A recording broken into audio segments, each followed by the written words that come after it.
Hey, what's up, guys?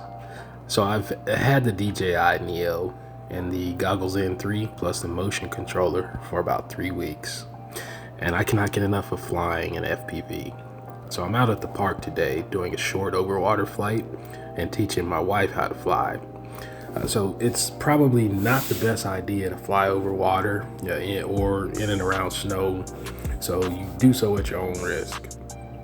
On 2 or 3 occasions, the drone has drifted while in flight to the extent that I couldn't control it. But luckily, I was able to, regain control.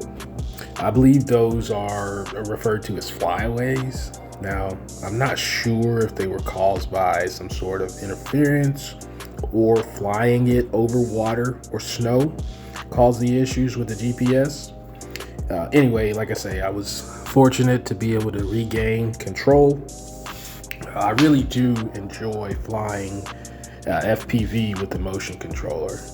At some point, I do plan on buying an RC3 so I can learn true manual flight.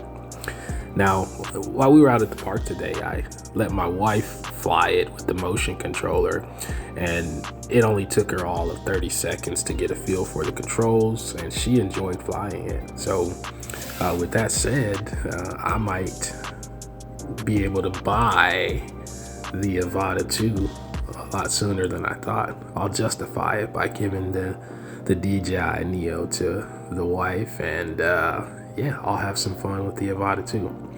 Anyway, you guys enjoy this video, flying around the park, capturing some decent footage on a cloudy day, but some decent footage.